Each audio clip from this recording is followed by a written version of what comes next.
17 বছর পর দেশের ইতিহাসে সবচেয়ে সুন্দর নির্বাচন হবে বলে মন্তব্য করেছেন প্রধান উপদেষ্টা ডক্টর মোহাম্মদ ইউনূস। ঘোষিত সময়টি নির্বাচনের সঠিক সময় উল্লেখ করে তিনি জানান, ভোটের জন্য প্রস্তুত দেশের জনগণ। লন্ডনে চ্যাথাম হাউসের নীতি সম্মেলনে এসব কথা বলেন অধ্যাপক ইউনূস। তিনি আরও জানান, জুলাই মাসে জুলাই সনদ জাতির সামনে উপস্থাপন করা হবে। এস.এম. আরিফের রিপোর্ট। লন্ডনের চ্যাথাম হাউজে নীতি সম্মেলনে বক্তব্য রাখেন প্রধান উপদেষ্টা ডক্টর মোহাম্মদ ইউনূস। তিনি জানান, সঠিক সময়ে অনুষ্ঠিত হবে আগামী জাতীয় সংসদ নির্বাচন। I keep saying that we will have the most beautiful election we ever had in our history, and the time is right. People are ready. When you have an election after many years, after 17 years. You are having first time a real election, excitement in the country that we will really go and cast our vote. প্রধান উপদেষ্টা জানান, 17 বছর পর vote দিতে মুখিয়ে আছে দেশের জনগণ। 17 years. Imagine all the young people who are coming to that voting age. They are piling up. They never had the opportunity to cast their first vote yet. So excitement of these young people that I will decide who do I vote for. These boys, girls who waited and waited and waited. Their voice never counted like many other, the rest of the nation. So that excitement we want to use and create what we call a new Bangladesh. সম্মেলনে সংস্কারের বিষয় তুলে ধরে doctor Yunus জানান, জুলাই মাসেই জুলাই সনদ জাতির সামনে উপস্থাপন করা হবে। Ultimate aim is to get all those recommendations where all the parties agree, put it in a separate piece of paper. This is where all the parties agree. And then we celebrate all the parties signed that agreement. We call it July Charter. And we are waiting for July to come next month. This charter will be presented to the nation, July Charter. And we celebrate. On this basis, now we'll have the election. এর আগে যুক্তরাজ্যের জাতীয় নিরাপত্তা উপদেষ্টা Jonathan পাওয়েলের সাথে বৈঠক করেন প্রধান উপদেষ্টা।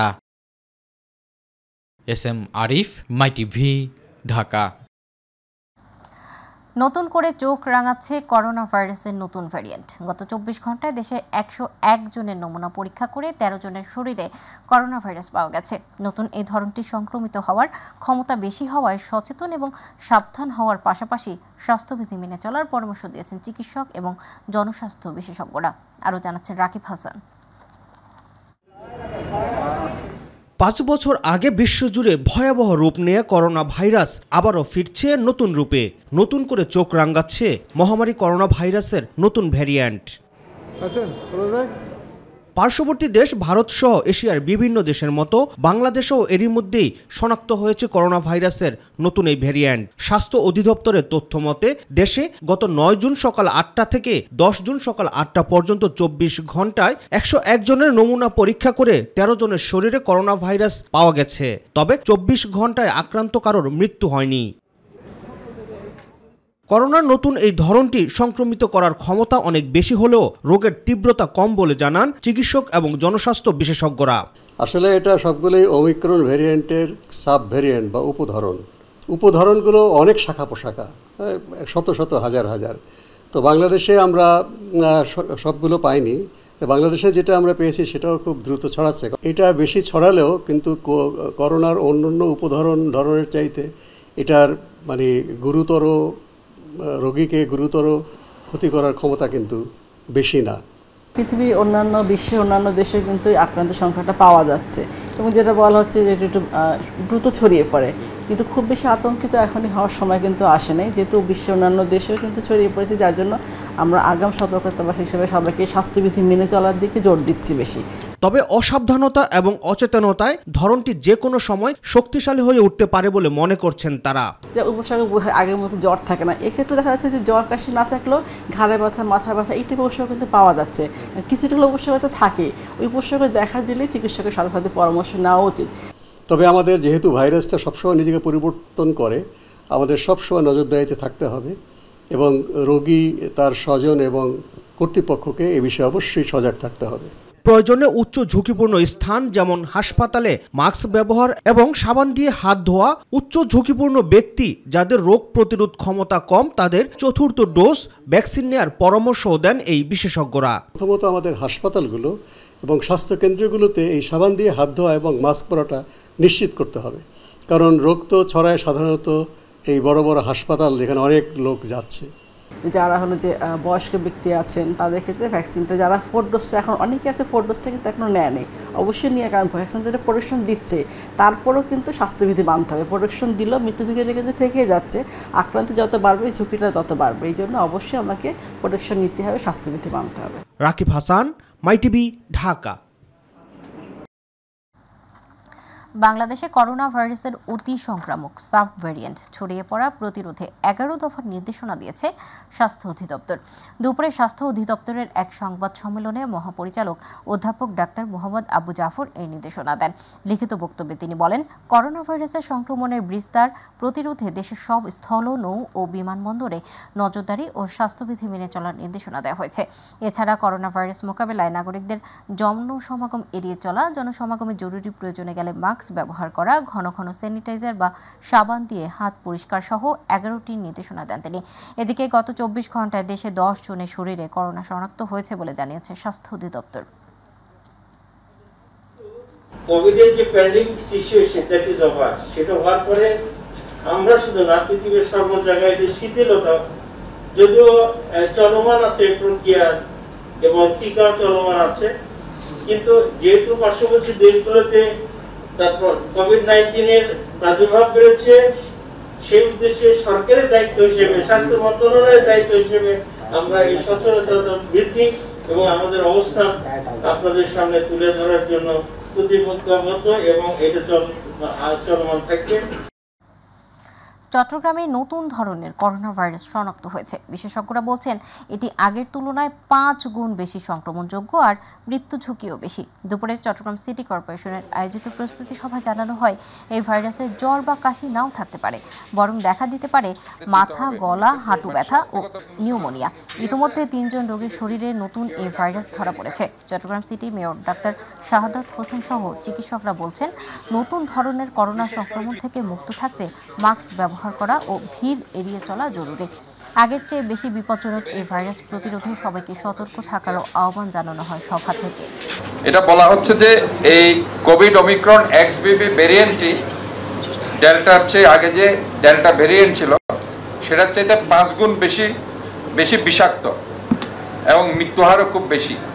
উপসর্গগুলো খুব অল্প সময়ের মধ্যে মারাত্মক আকার ধারণ করে কখনো কখনো কোনো উপসর্গ না দেখে অবস্থা খারাপ হতে শুরু করে। গত 24 ঘন্টায় এডিস মশাবাহিত ডেঙ্গু জ্বরে আক্রান্ত হয়ে দেশের কোথাও মৃত্যুর খবর পাওয়া যায়নি। তবে এই সময়ের মধ্যে নতুন করে আরও 288 জন রোগী হাসপাতালে ভর্তি হয়েছেন। তাদের মধ্যে সবচেয়ে বেশি 261 জন আক্রান্ত বরিশাল বিভাগে। স্বাস্থ্য অধিদপ্তরের হেলথ ইমার্জেন্সি অপারেশন সেন্টার ও কন্ট্রোল রুম থেকে পাঠানো ডেঙ্গু বিষয়ক এক প্রেস বিজ্ঞপ্তিতে এ তথ্য জানানো হয়। গত বছর অর্থাৎ 2024 সালের জানুয়ারি থেকে 31 ডিসেম্বর পর্যন্ত সরকারি হিসেবে মোট ডেঙ্গু আক্রান্ত হয়েছে 1,01,214 জন এবং ডেঙ্গুতে মোট মৃত্যুবরণ করেছেন 575 জন। 2023 সালে 1,705 জনের মৃত্যু হয় এই ডেঙ্গুতে। পশ্চিমা লঘুচাপের কারণে দেশের বিভিন্ন স্থানে বৃষ্টি হলেও মৌসুমী বায়ু অপেক্ষাকৃত কম সক্রিয় থাকায় তীব্র গরম অনুভূত হচ্ছে বলে জানিয়েছে আবহাওয়া অধিদপ্তর। আগামী কয়েকদিন এমন অবস্থা বিরাজ করলেও 15 জুন থেকে দেশের সর্বত্র ভারী বৃষ্টি হওয়ার সম্ভাবনা রয়েছে বলে আবহাওয়ার পূর্বাভাসে বলা হয়েছে। ইউসুফ আলীর রিপোর্ট। গত কয়েকদিন ধরে দেশের বিভিন্ন স্থানে থেমে থেমে বৃষ্টি, ধমকা হাওয়া ও বজ্রসহ বৃষ্টিপাত হচ্ছে। তবে এর পরেও কোনো মতে কমছে না ভ্যাপসা গরম। আবহাওয়া অধিদপ্তর বলছে, সমুদ্রে লঘুচাপ থাকায় বৃষ্টিপাত হলেও তাপমাত্রা হ্রাস পাচ্ছে না। পশ্চিমা লঘুচাপের প্রভাবে কিছু কিছু জায়গাতে বিক্ষিপ্তভাবে বৃষ্টি হচ্ছে। এই বৃষ্টিপাতটা কিন্তু উল্লেখযোগ্যভাবে তাপমাত্রা কমাতে খুব একটা সহায়তা করে না।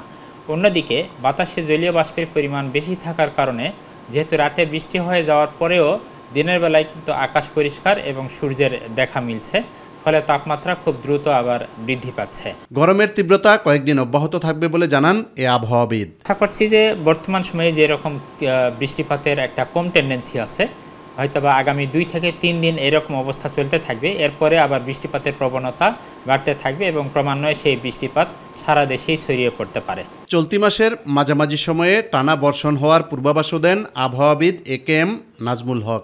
আগামী পরের সপ্তাহে অর্থাৎ 15 থেকে 22 এই সময় পর্যন্ত সারা দেশেই বৃষ্টিপাতের প্রবণতা একসাথে বৃদ্ধি পাবে। সেই সাথে যে চলমান তাপপ্রবাহ আছে সেই চলমান তাপপ্রবাহ কমে যাবে। ইউসুফ আলী, MyTV, ঢাকা। ঈদ আনন্দ কাটিয়ে রাজধানীতে ফিরতে শুরু করেছেন সাধারণ মানুষ। তবে দীর্ঘ ছুটি থাকায় বাস, ট্রেন কিংবা নৌপথে যাত্রী চাপ অনেকটাই কম। আগতরা কেউ প্রয়োজনের তাগিদে, কেউ বা আবার শেষ সময়ের ভিড় এড়াতে আগেভাগে ফিরছেন ঢাকায়। শুক্র ও শনিবার 2 দিন যাত্রী চাপ থাকার সম্ভাবনার কথা জানায় সংশ্লিষ্ট কর্তৃপক্ষ। SM আরিফের আরেকটি রিপোর্ট। দীর্ঘ ছুটি থাকায় ঈদের পঞ্চম দিনেও যাত্রী চাপ কম কমলাপুর রেলওয়ে স্টেশনে। ফিরতি যাত্রায় যারাই আসছেন তাদের কেউ ব্যবসায়ী, কেউ প্রয়োজনের তাগিদে, আবার কেউ কেউ আগেভাগেই ফিরেছেন শেষ সময়ে ভিড় হওয়ার আশঙ্কায়। চাকরি করে ঢাকা আসতেই হবে, ওই জন্য ফিরে চলে আসলাম। আবার চাকরি জয়েন দিব, কালকে তো অফিস খোলা। গ্রাম থেকে আসতে তো একটু কষ্ট হবেই, স্বাভাবিক। সুন্দর মতোই বাড়িতে গেলাম, আবার আসলামও, কোথাও কোনো সমস্যা হয়নি। ছুটি কাটিয়ে যান্ত্রিক নগরীতে দ্রুত ফিরতে হলেও সবার মুখে স্বস্তির ছাপ। বাড়িতে যদিও একটু গরম ছিল, তারপরেও সব মিলিয়ে অনেক ভালো লেগেছে। আত্মীয় স্বজনরা সবাই ছিল, আর যেহেতু ওটা আমাদেরই জন্মভূমি একরকম, কাজেই ওটা ছেড়ে ঢাকায় আসতে অবশ্যই কষ্ট লাগবে। আলহামদুলিল্লাহ স্বস্তিতেই কাটছে, তবে এই যে গরমের কারণে একটু ভোগান্তি হচ্ছে আর কি। ট্রেন কিছুটা দেরিতে ফিরলেও কোনো শিডিউল বিপর্যয় নেই বলে জানান কমলাপুর স্টেশন ম্যানেজার। ঈদ ফেরত যাত্রায় যে আমরা যাত্রীর চাপ পরিলক্ষিত হয় সেই তুলনায় যাত্রীর চাপ পরিলক্ষিত হয়নি। আশা করছি শুক্র শনিবার ফেরত যাত্রায় যাত্রীর চাপ দেখা দেবে। যাত্রী চাপ কম ফিরতি বাস যাত্রায়ও। শুক্র শনিবার যাত্রী চাপ বাড়বে বলে মনে করেন কর্তৃপক্ষ। SM Arif, MyTV, Dhaka. সিরাজগঞ্জের শাহজাদপুরে অবস্থিত বিশ্বকবি রবীন্দ্রনাথ ঠাকুরের রবীন্দ্র কাছারি বাড়িতে দর্শনার্থীদের প্রবেশ অনির্দিষ্টকালের জন্য বন্ধ ঘোষণা করা হয়েছে। বুধবার এই ঘোষণা দেয় কর্তৃপক্ষ। গত 8 জুন একজন দর্শনার্থী পরিবারের সদস্যদের নিয়ে কাছারি বাড়ি পরিদর্শনে গেলে পার্কিং টিকিট নিয়ে গেটের এক কর্মচারীর সঙ্গে তাদের বাকবিতণ্ডা হয়। এক পর্যায়ে তা হাতাহাতিতে রূপ নেয়। এই ঘটনার প্রতিবাদে স্থানীয়রা মানববন্ধন ও বিক্ষোভ মিছিল করে। পরে উত্তেজিত জনতা ঐতিহাসিক কাছারি বাড়ির ভিতরে ঢুকে দরজা, জানলা সহ বিভিন্ন ঐতিহাসিক গুরুত্বপূর্ণ প্রত্যয়সামগ্রীতে ভাঙচুর চালায়। কাছারি বাড়ির কর্মচারী হাবিবুর রহমান জানান, অনিবার্য কারণবশত দর্শনার্থীদের প্রবেশ বন্ধ রাখা হয়েছে। শাহজাদপুরের সহকারী কমিশনার ভূমি মুশফিকুর রহমান ঘটনাস্থল পরিদর্শন করেন। তিনি জানান, ঘটনার তদন্ত চলছে এবং দায়ীদের বিরুদ্ধে আইনগত ব্যবস্থা নেওয়া হবে।